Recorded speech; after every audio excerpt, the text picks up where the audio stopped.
you? You know who I am. Ho ho ho, I'm Santa Claus, of course. That doesn't explain what you're doing here. Well, I'm just delivering you a present. It's Christmas Eve. Incorrect. It's actually the 22nd. Now, who are you really? Fine, you got me. It's yourself. From the future. My future self? Well, you see, really, I've come to warn you. In the future, you forget to do anything about your Christmas special. It's late. You don't even film or record in preparation before Christmas Day. It's even worse than your Halloween special going up 3 days after Halloween. It goes up months after Christmas Day. That still doesn't explain what you are doing here and why you've come here from the future. I am here to make sure you do it now. So, chop chop, go on, do your Christmas special, the, ranking of the Doctor Who Christmas specials. That is what I will get up to right now. Cheerio, I'll just get back into my, Diner TARDIS. Why did you mention the Diner TARDIS? Oh! Nobody mentions that terrible CGI Diner TARDIS that Cara and me just happened to go off to at the end of her plane and will probably be returning in twice upon a time. Roll the title.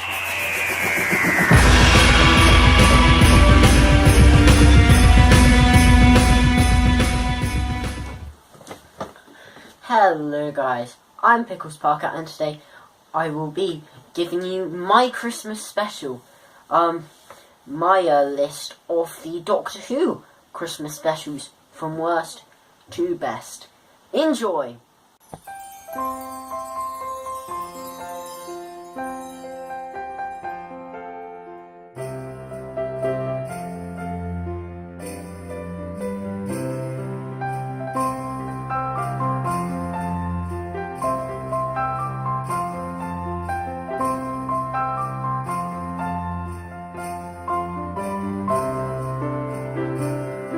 Okay, now let's start this list.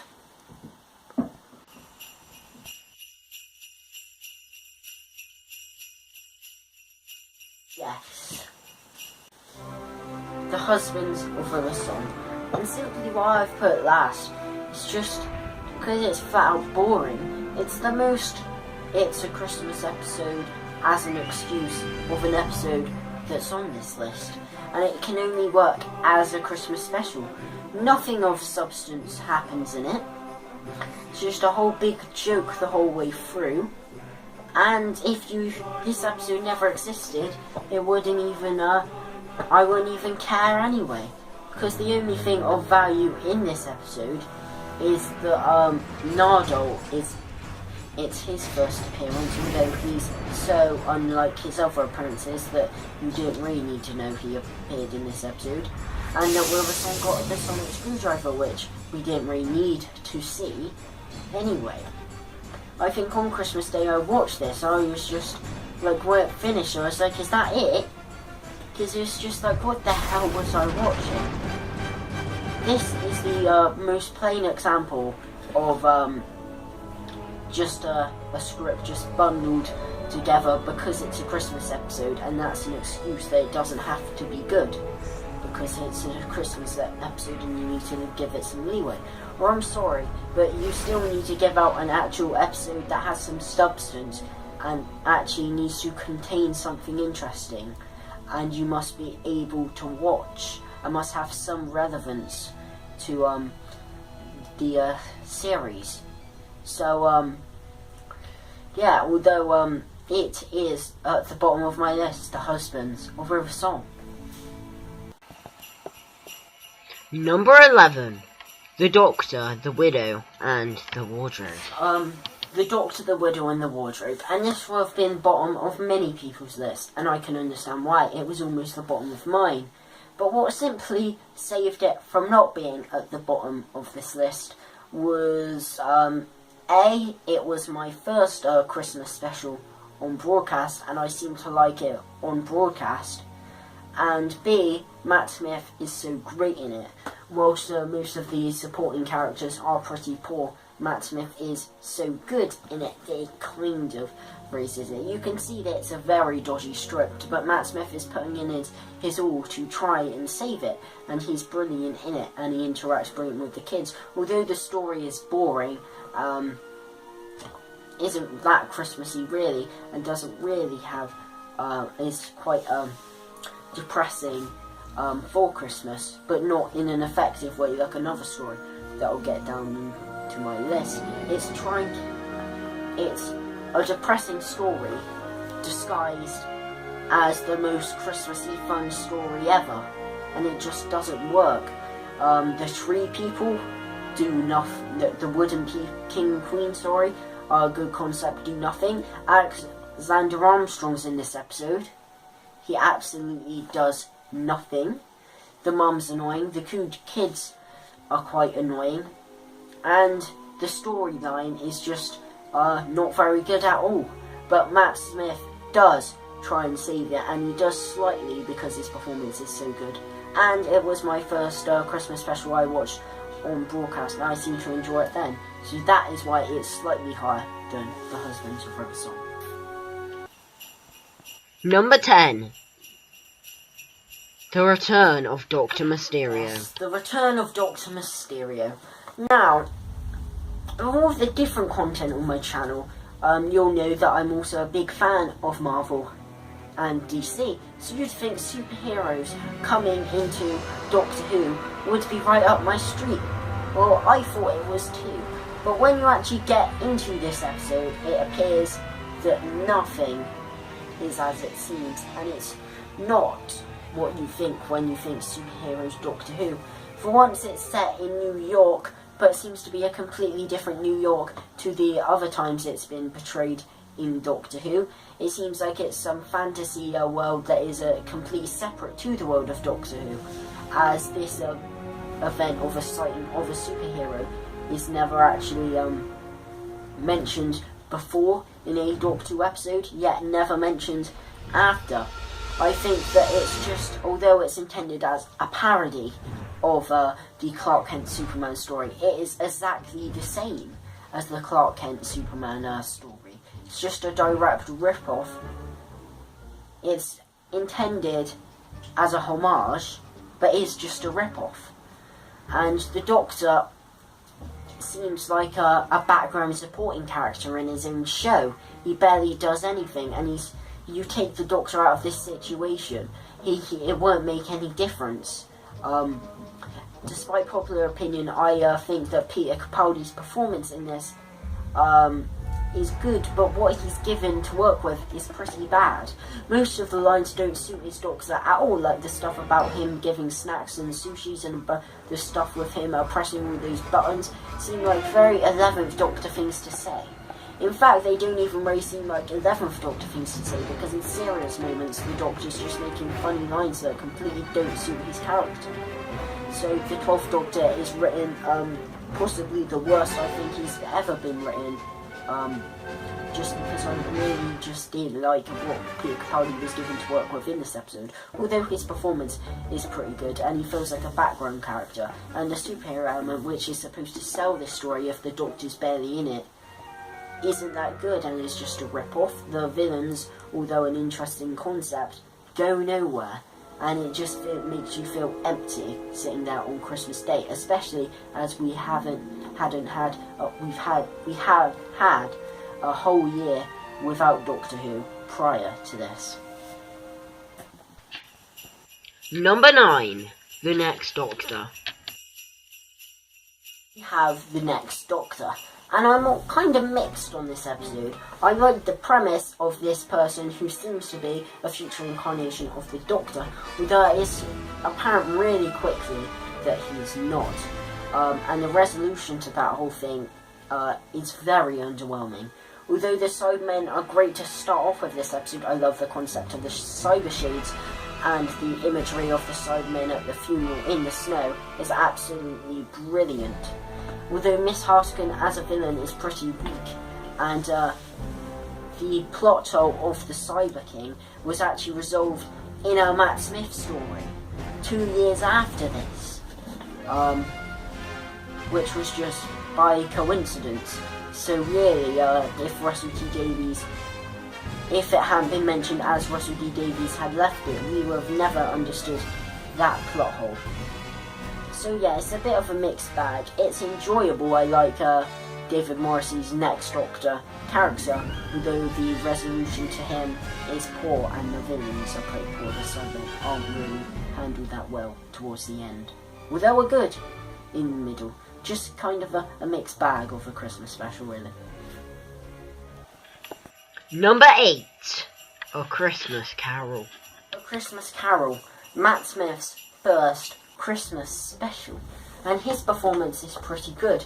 Although the problem is that what is a brilliant ending at the end of Series 5 completely doesn't follow in to this. There's seemingly some big gaps in between the Big Bang and this. While Matt Smith's performance is good, the companions feel like spare parts.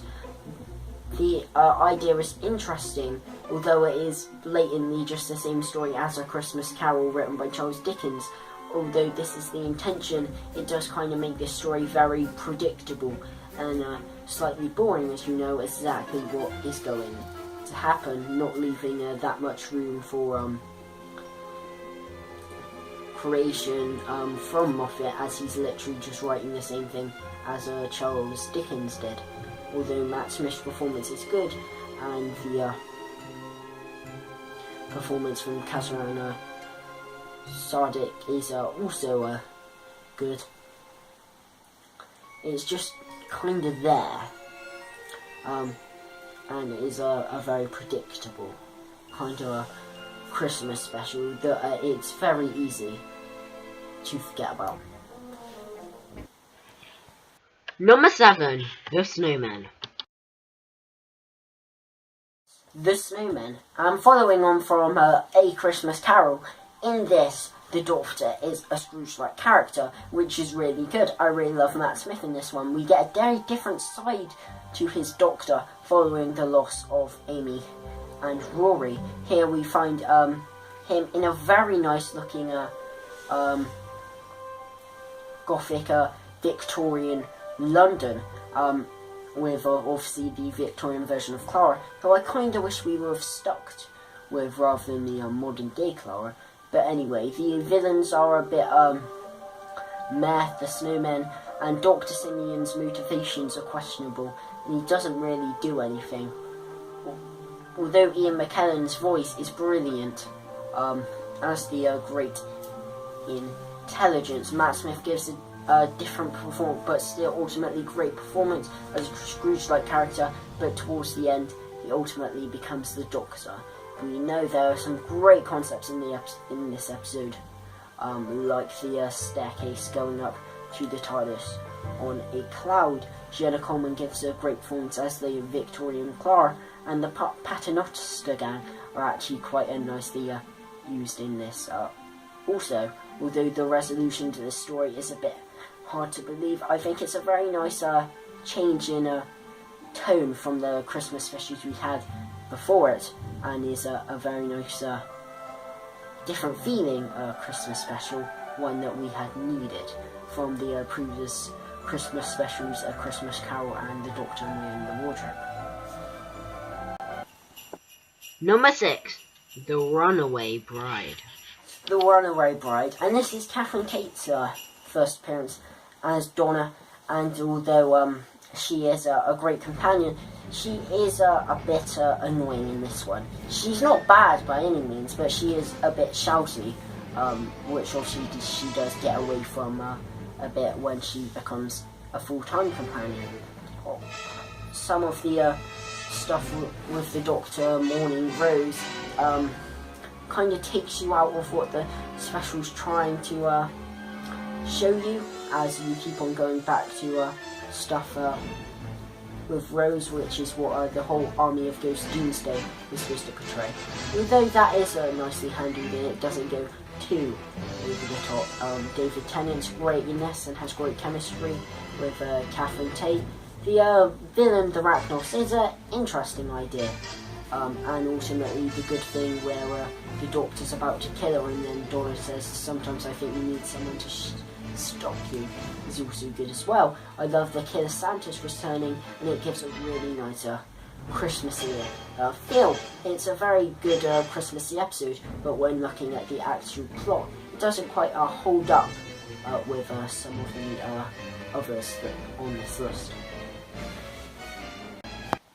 Number 5. The End of Time, Part 1. End of Time Part 1. Also, I can only put the End of Time Part 1 on this list, as the End of Time Part 2 aired on New Year's Day. Now, I have actually reviewed this fairly recently, so if you want my full opinions on that video, go check that out. But yes, it's a very good first half. It fits in Christmas in a really nice way, not overdoing it yet, it's still very much there. I think Wolf's brilliant. I really like the opening scene. I really like the Doctor's relationship with the Master and the narration of something is coming. Although at the beginning David Tennant's a bit annoying, he gradually gets more and more like his 10th Doctor, and the cafe scene between the Doctor and Wolf is really nicely acted. Although this is more than a Christmas special per se, I think it actually blends really nicely with a plot line that is unrelated to Christmas, with Christmassy elements, without going too heavy on one way, or too heavy on the other. It finds the perfect balance between the two. Number 4. Last Christmas. Yes, at number 4 I have Last Christmas, Peter Capaldi's first special, my favourite Peter Capaldi Christmas special, until obviously Twice Upon a Time airs today, if you're seeing this when it's first uploaded, and maybe that shall change. Yes, Last Christmas. I really like, despite it having Santa and comedy elves and reindeer in it, it's very much a very dark story. Therefore, I feel like this works, as it's not too depressing, and it also gives a very serious element rather than just being comedy Christmas special, which makes it as it's a good Christmas special, but you can also take it seriously. There's a serious threat there, and there is more of a plot rather than a bit of a plot there, but then it's just majority just Christmas special. Nobody will really care. Like some of the Moffat Christmas specials, like The Husbands of River Song and The Doctor, The Wind and Wardrobe. Peter Capaldi is brilliant as a 12th Doctor, and so is Nick Frost as Santa. The crew of the Arctic base are a bit forgettable, but performances are decent all the same. My only gripes are the aliens are clearly ripped off from the facehuggers of Alien, even though they mention one of the guys at the Arctic base say these look like a bit like the facehuggers from Alien. It still doesn't really get you a free pass that you practically ripped these creatures off from Alien. And also Clara is with the Isolde at the end, and she was going to leave, but Jenna Coleman decided to stay on last minute, and they dragged Nick Frost back out to say, do you, Doctor, do you really? And then go back and she's young again. Although I think this would have been a perfect ending for Clara, as well she's old and the Doctor helps her with a cracker. It mirrors the what happened in the time of the Doctor, where the Clara helped the old 11th Doctor open a cracker, so it would have been a really nice parallel. Although she ended up didn't go, and the scene is kind of pointless. But yeah, I really like the change in tone in this Christmas special. I like how Santa is incorporated, and it is Peter Capaldi's best Christmas special. Number 3, Voyage of the Damned. have Voyage of the Damned, and I really like this one. Again, like Last Christmas, it balances Christmas elements with a very serious plot and very serious villains in the host. I like the array of characters that we are given, and David Tennant's brilliant as the Doctor, as is Kylie Minogue as Astrid. The concept of the Titanic is really good, and the hosts are really a good intimidating villains. Although the whole Max Capcom reveal is very underwhelming, I still think this whole episode is really good. Like Last Christmas, giving you a serious plotline with a story that could have really been the story of just a regular episode, but giving it a Christmassy feel, and still being a great one that you can watch any time of the year, and it doesn't, and it's still okay to watch without feeling out of place because it's a Christmas special. Number 2, The Christmas Invasion. Yes, number 2 is The Christmas Invasion, the very first Christmas special. And you're probably thinking why I don't like specials that go way too overly Christmas. Why this has made my number 2. This is mainly because it's the very first Christmas special, so it's allowed to go overly Christmassy with the killer robot Santas, with the killer Christmas trees. It's allowed to do this because it's the very first one, and I think it is out of all the Christmas specials, it's the best one to do this. The Sycorax are a brilliant villain, and it's actually a very good regeneration story with David Tennant. All the Christmas elements are handled well, putting in like the inventive Christmas ideas that also came up with. Again, not just a great Christmas episode, but a great actual Doctor Who episode in general. Yes, my number 1, The Time of the Doctor. Number 1, my favourite Doctor Who Christmas special, The Time of the Doctor. Now actually, my review of The Time of the Doctor should be up the video before this one, so please go there if you want my extended thoughts. But no, what can I say about this? I absolutely love this Christmas special. It balances Christmas elements well with a serious plot thread. Matt Smith gives one of his absolutely best performances in his final story. Jenna Coleman gives one of her best performances as Clara. I really like the whole idea of the Doctor having to stay and just save this town for millions of years. Not doing something epic, just staying here, just defending this one town from aliens. I think it's really good. The music, although reused, really fits really nicely from Murray Gold. It's really emotional, and Matt Smith's final scene is absolute gold. It is a perfect emotional send-off for one of the most perfect Doctors there will ever be. My favourite Doctor, the 11th Doctor.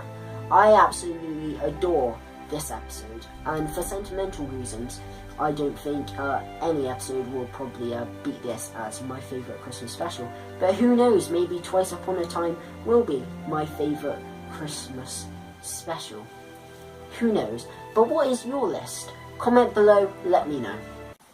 Please like this video if you have enjoyed it, and if you want to see more content from my channel, then please hit subscribe. A very Merry Christmas and a Happy New Year. Hello, Garen Adams. So, The Edge of Destruction. I'm kind of split on this, because while I love The Brink of Disaster, I'm undecided on The Edge of Destruction. The Edge of Destruction is boring, in my opinion. I feel like it's kind of a classic version of the 10th Doctor story Midnight, but not done as good, with fewer characters and just set in the TARDIS. They don't explore the TARDIS, and I don't think that acting is that good apart from Hartnell. I think the only intriguing thing is the doors opening, but nothing other than that really intrigues me about it. Now, The Brink of Disaster is another story. I love the friction and the ties between the characters. The acting is outstanding from every single one of the original TARDIS team, especially Hartnell, and even though the way it is resolved is a bit of a cop-out, I just love the Doctor's relationship with all of the characters. I think it's a really nice character piece on this whole TARDIS team and the relationship. I love the end as well, how you see the Doctor's actually formed a really nice relationship with Barbara and Ian and made up for what they did. So while I don't really like the edge of destruction, I do love the brink of disaster. I'm gonna give this episode a 6.5 out of 10. See you guys next week.